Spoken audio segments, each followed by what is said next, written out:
गिरीश महाजनांना मला सांगायचं आहे की बाबा, तू सर्वसामान्य माणूस होता, ज्या संविधानाने तुला मंत्री बनवलं, तुला ते सर्व अधिकार प्रदान केले, आणि तू जर छोटीशी गोष्ट म्हणत असेल तर हा निषेधाची बाब आहे का गिरीश महाजनांनी आपल्या मंत्रिपदाचा राजीनामा द्यावा।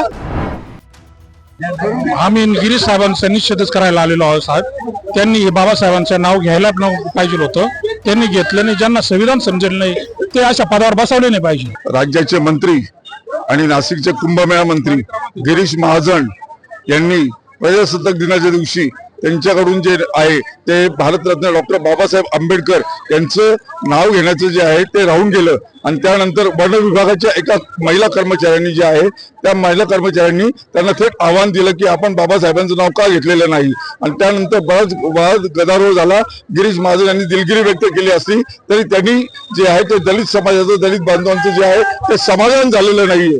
त्यामुळे आहे आज जो आहे तो दलित बांधवांनी एकत्र येऊन जो आहे तो जन आक्रोश मोर्चा काढलेला आहे। आपण या जन आक्रोश मोर्चात सहभागी झालेल्यांकडे समजून घेऊ या मोर्चाचा नेमका उद्देश आणि हेतू काय। आज जो मोर्चा निघालेला आहे त्याच्यात मोठ्या प्रमाणात जे आहे ते दलित बांधव सहभागी झालेले आहेत। हा कुठून मोर्चा कुठपर्यंत येतोय आणि या मोर्चाचा नक्की उद्देश आणि हेतू काय। हा मोर्चा नाशिक रोड डॉक्टर बाबासाहेब आंबेडकर पुतळा या ठिकाणी या मोर्चाला सुरुवात झालेली आहे।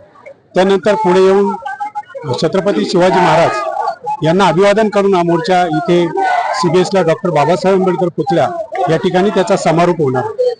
26 जानेवारीला गिरीश महाजनांनी जाणीवपूर्वक केलेली चूक आणि आंबेडकर चळवळ नेमकी काय असते, लोकांच्या भावना काय असतात, या थेट त्यांच्यापर्यंत पोहोचाव्यात या उद्देशानं आजचा हा मोर्चा आहे। आणि या मोर्चातून त्यांनी जरी दिलगिरी व्यक्त केली पण त्या दिलगिरीचा अर्थ असा आहे की जणू मी बाबासाहेबांचं नाव घेतलं नाही म्हणून एवढा नाराज होण्याचं काय कारण। पण ज्या गिरीश महाजनांना मला सांगायचं आहे की बाबा, तू सर्वसामान्य माणूस होता, ज्या संविधानाने तुला मंत्री बनवलं, तुला ते सर्व अधिकार प्रदान केले, आणि तू जर छोटीशी गोष्ट म्हणत असेल तर हा निषेधाची बाब आहे। आणि म्हणून आंबेडकर चळवळ या ठिकाणी एकत्र येऊ हा जो मोर्चा आहे गिरीश महाजनांच्या विरोधात काढलेला। डॉक्टर बाबासाहेब आंबेडकरांचा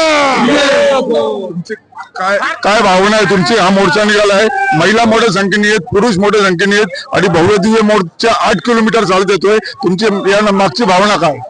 हा जन आक्रोश मोर्चा नाशिकमध्ये निघालेला आहे। 26 जानेवारी रोजी महाजन साहेबांनी डॉक्टर बाबासाहेब आंबेडकरांचं नाव नाही घेतलं, ज्या घटनेने त्यांना मंत्री केलेलं आहे त्यांचं नाव ते विसरून गेले, म्हणून या समाजाची, या जनतेची दिशाभूल झालेली की बाबा बाबासाहेब आंबेडकरांचं नाव का घेतलं नाही, जाणीवपूर्वक घेतलं नाही की हेतुपुरस्कार घेतलं नाही, म्हणून हा समाजाचं एक देणं लागतं, म्हणून या हिशोबाने हा जन आक्रोश मोर्चा या ठिकाणी काढतात। यातून का गिरीश महाजनांनी आपल्या मंत्रिपदाचा राजीनामा द्यावा ही राष्ट्र मागणी घेऊन या ठिकाणी हा मोर्चा निघालेला आहे। काका, या मोर्चात तुम्ही आलेले आहात, तुम्ही काय करता आणि या मोर्चात तुमच्या येण्याचा उद्देश आणि एवढ्या मोठ्या सगळ्या मोठ्या समूहाबरोबर तुम्ही सहभागी झालेले आहात। आम्ही गिरीश साहेबांचा निषेधच करायला आलेलो आहोत साहेब। त्यांनी बाबासाहेबांचं नाव घ्यायला पाहिजे होतं, त्यांनी घेतलं नाही। ज्यांना संविधान समजेल नाही ते अशा पदावर बसवले नाही पाहिजे। या नेमका या मोर्चा मागचा जो हेतू आहे तो साध्य होईल। जन आक्रोश मोर्चा आहे, सर्व पक्षीय, सर्व धर्मीय, सगळे लोक तरी या विशिष्ट समाजाचा किंवा आंबेडकर, डॉक्टर बाबासाहेब आंबेडकरचा अपमान झाला म्हणून हा मोर्चा काढण्यात आला असला, परस्पर सर्व समावेशक मोर्चा आहे। याच्यातनं नक्की हेतू सफल होईल असं वाटतं। 100% हेतू सफल होईल। याचं कारण असं आहे की ही जी भाजप आणि RSSची जी मंडळी आहे ही जाणीवपूर्वक अशा महापुरुषांचा किंवा जाणीवपूर्वक संविधानाचा अपमान करण्याच्या दृष्टीने ते सातत्यानं कुठल्या ना कुठल्या पद्धतीने एक मुठाचा खडा टाकून पाहतात। जन आक्रोश उभा राहिला तर ती मागणी मागे घेतात। या हेतूला किंवा त्यांच्या ह्या दुष्ट भावनेला ही संबंध चळवळ किंवा हा संबंध समाज, सर्व धर्मीय लोक यात एकत्र येऊन संविधानाची ताकद काय असते ही यांना, या सत्ताधाऱ्यांना दाखवून देईल।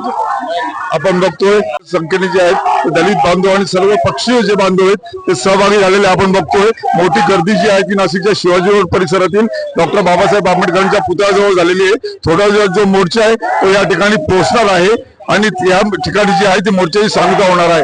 Ganesh Sawant, times now Marathi, Nashik.